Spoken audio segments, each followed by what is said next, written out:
Jeg har lavet sådan en lille tørklæde her, og der tænker jeg, at det var faktisk lidt nemmere at vise jer på en video, hvordan I går i gang med at lave tørklædet her. Tørklædet er lavet som en trekant. Man starter med at slå 3 masker op, og så tager man ud hele tiden, hele vejen. Og når jeg nu gør sådan her, så er det faktisk forkert, for det er kun i den ene side, man tager ud. Men når man så vender pinden, så er det selvfølgelig den anden side. Og så har jeg inkorporeret en lille hulmønster i mit tørklæde her. Det kan man egentlig gøre, som man har lyst til. Jeg har bare puttet dem ind her med sådan en små 10 cm mellemrum. Man kan også vælge helt at lade være. Eller man kan lægge dem tættere, de små hulrækker.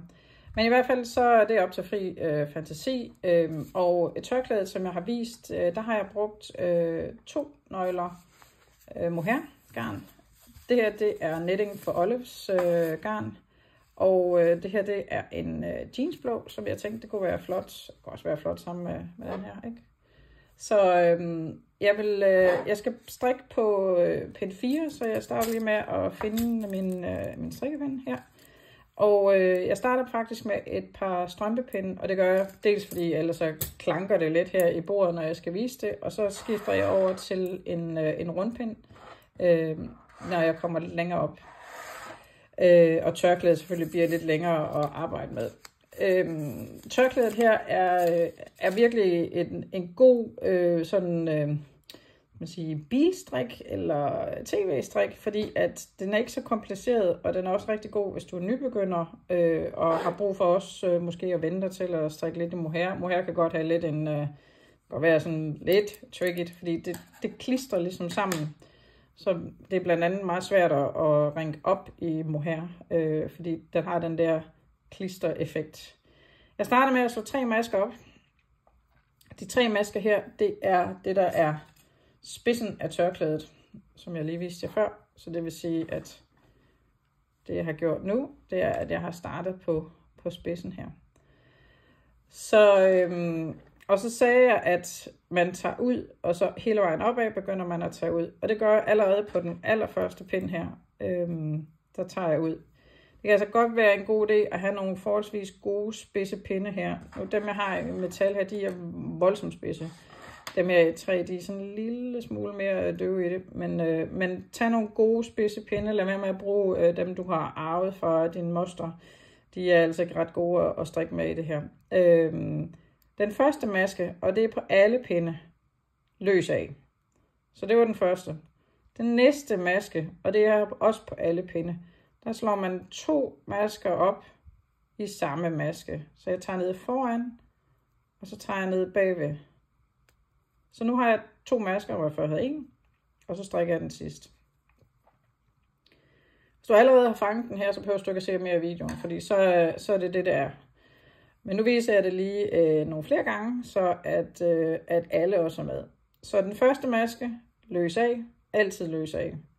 Den næste maske her, starter jeg med at slå op foran, træk igennem, tag bagved og træk igennem. Så har jeg 2 masker, og så strikker jeg det sidste. Jeg viser det selvfølgelig lige et par gange mere, men det her, det er faktisk metoden i sådan grov træk. Så løs af, tag det foran, lad masken blive på, tag bagpå, bag i masken, træk igennem, og så har du 2, og så strikker vi pinden færdig.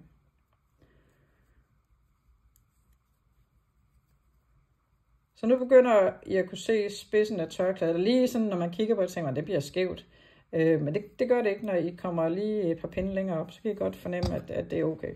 Skal jeg lade være med at slå til kameraet her. Så masken løs af. Ned i foran. Ned i bagved.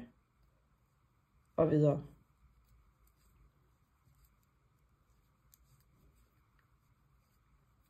Gør det lige igen.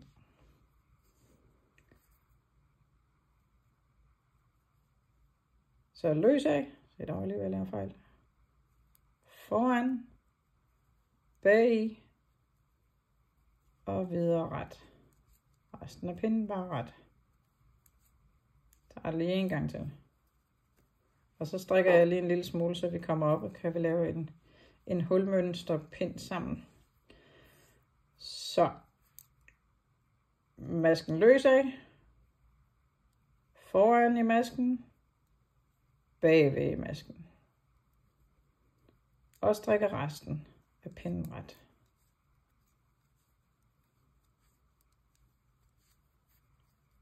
Og det gør også, at selve kanten her, den bliver ret fin, når man laver det på den her måde her. Det er jo ikke på den måde sådan en meget tyk kant eller noget som helst, men den bliver bare ret let at have med at gøre. Så nu tænker jeg lige, at jeg strikker lidt på det her, og så viser jeg lige om lidt, hvordan at man laver hulrækken. Så nu har jeg strikket et lille stykke her på tørklædet her. Nu kan I se helt tydeligt spidsen af tørklædet her, der er ved at komme. Og jeg har også nogle masker på her, så nu skal jeg til at lave en lille hulrække. Jeg kan nok huske, det var den der, jeg har sådan en lille pyntehulrække i tørklædet her. Så den vil jeg lige vise, hvordan I laver. Og som sagt, det er jo ikke, om I vælger at lave 5, 10 eller hvad I nu har lyst til at lave af hulrækker. Det er helt op til jer. På hulrækken, jeg starter altid, som jeg plejer, med at løfte en maske af og slå op. Så nu har jeg det, som jeg plejer at gøre. Og så slår jeg om pinden, og de næste 2 strikker jeg ret sammen. Så har jeg en maske slået op, og jeg strikker 2 sammen, så jeg har det samme maskeantal. Og det gør jeg en gang til. Jeg skal lige have den løsnet en lille smule. Sådan der. Og slipper. Slå om. 2 ret sammen. Slå om. 2 ret sammen. Slå om. 2 ret sammen. Slå om. 2 ret sammen. Nu gætter jeg aldrig, hvad det næste er. Slå om. Og 2 ret sammen. Og igen. Og en gang til.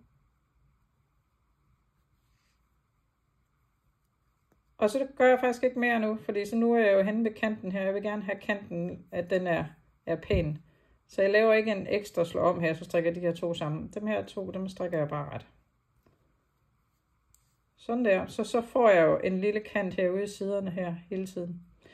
Så nu kan jeg vende den rundt, og så kan jeg strikke pinden den første løs af. Næste slår jeg op. Og så strikker jeg resten af pinden her ret. Så fuldstændig normal procedure.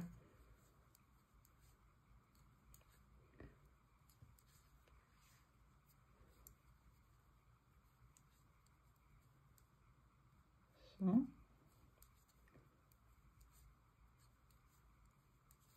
Og kan jeg vise jer lige, når jeg kommer hen her for enden her, hvordan det kommer til at se ud. Så har I hulrækken her, der kommer her. Og tørklædet her. Nu begynder det efterhånden at vokse lidt her. Så det var ikke så længe, inden jeg skal have det over på en rundpind, så det er lettere at strikke. Men nu har I sådan set metoden til at strikke tørklædet. I kan se kanten her, den bliver også rigtig pæn. Og husk, når I skal lukke af, altså når I er færdige med tørklædet, I skal lukke af, så skal I enten lukke af med italiensk aflukning, sådan så den bliver meget elastisk.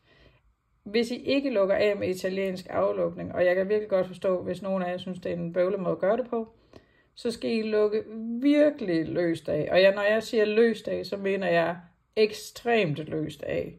Fordi hvis I ikke gør det, nu kan jeg lige vise jer kanten heroppe, hvor jeg har lukket af på her. Så jeg kan vise den her. Der kan I se, at de masker, jeg har her, hvor jeg er lukket af på, altså det er ret store masker her, den er her. Så det er med virkelig løs hånd. Jeg har lukket helt normalt af, men jeg har lukket meget løst af. Og det gør, fordi hvis I lukker for stramt af, så vil den her jo krabbe sig sammen her. Så I kan næsten ikke lukke for løst af, vil jeg sige. Fordi I har brug for, at I overhovedet ikke strammer den her. Sådan så at tørklædet får den længde, det nu skal have. Så det her, det er metoden. Det er bare at slå sig løs. Rigtig god fornøjelse.